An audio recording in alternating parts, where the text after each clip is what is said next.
Guys, thank you so much for joining us this afternoon, and congratulations again on your NITAs award for the Hospitality Support Programme.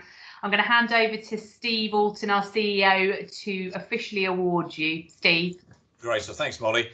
This one gives me absolute pleasure to present to you guys. As you know, the NITAs is all about looking after people, developing them and their well-being as well. And we felt this year, more than any other year, to look at the fantastic work that the whole sector did, looking after each other, looking after others, and quite exceptional. And what a great category to judge, because all the finalists, I think you'll agree, did some outstanding things. But you guys rightly were awarded by the judges.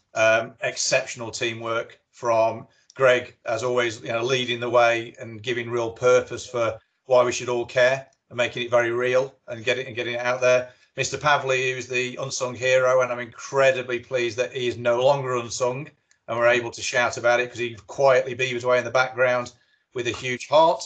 Mr. Pender, and obviously the Yummy team, fabulous, absolutely fabulous in terms of what you've done. So, Lord, on behalf of the BII, and I mean the whole team, but an extra special from me, known you guys a long time. And what's so special about this award is you never gave it a thought about yourselves, about recognition. It was just doing the right thing at the right time, and that came across in spades. And I think you inspired so many people to act in this way as well. So it wasn't just what you did, but I think it's immeasurable, the impact you had on other people, and how they saw this and how they looked at themselves, turned away from their own fears and worries and concerns, and just thought about other people that were in a far worse position than them. So just superb. I can't say any other words. So really pleased to formally, unfortunately in a distance way, I'd love to be in that room with the champagne, effectively award you the NITAs Award for Support Programme, and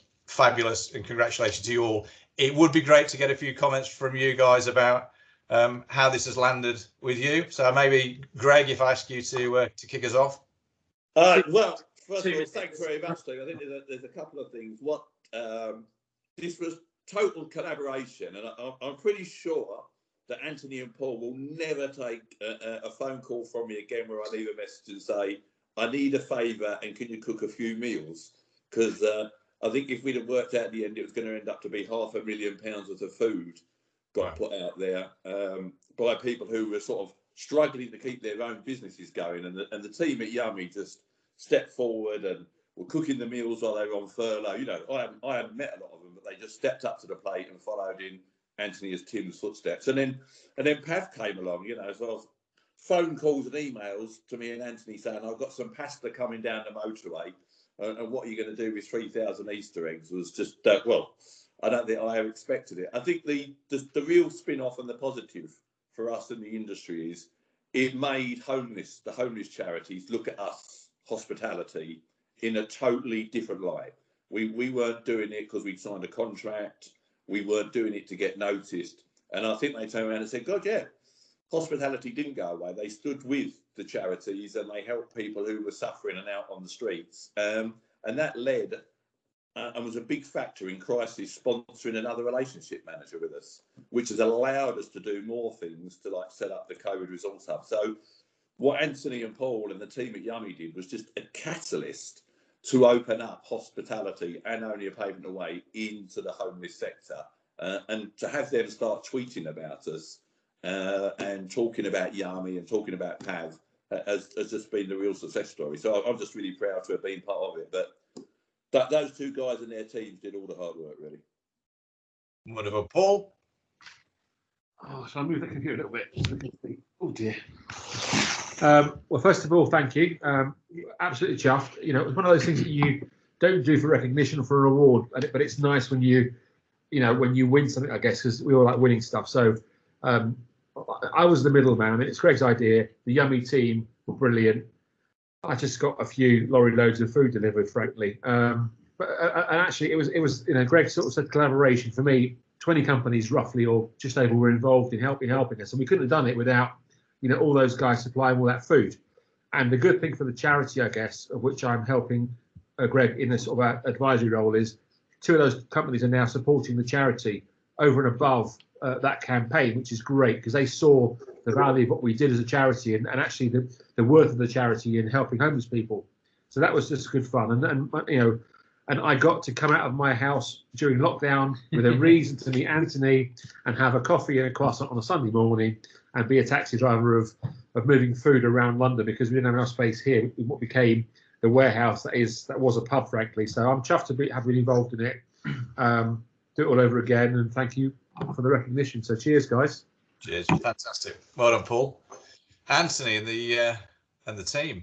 Yeah, well, I think first of all for me, look, Greg rang me and asked, and I've got to say that I wasn't the one who said yes. It's the guys to my left, to your right. I couldn't say yes without asking them first. And to give you an idea, it was 33,000 meals, and I think I'm accountable for actually cooking about 2 or 3 days worth. It's the guys who did it all. And to give you a bit of context to those watching this out there, they had to do this, and it was at the height of the pandemic in London, which was being hit pretty hard. They had to agree teams, so they had to go into their own little isolated pods, and they had to stay at the pub for 2 weeks and cook 3 meals a day for 14 days straight without a day off. And in a lot of cases, they had to leave family and friends to do that. So yes, we all did our little bit for it, but these guys actually had to sacrifice and sit in. It's a nice enough apartment, but still they were giving up family time when everyone else was on furlough and at home, and they didn't do it for money. They did it because of the sense of purpose they wanted. And I think I've just got to say thank you to them, and I think I've got an amazing team.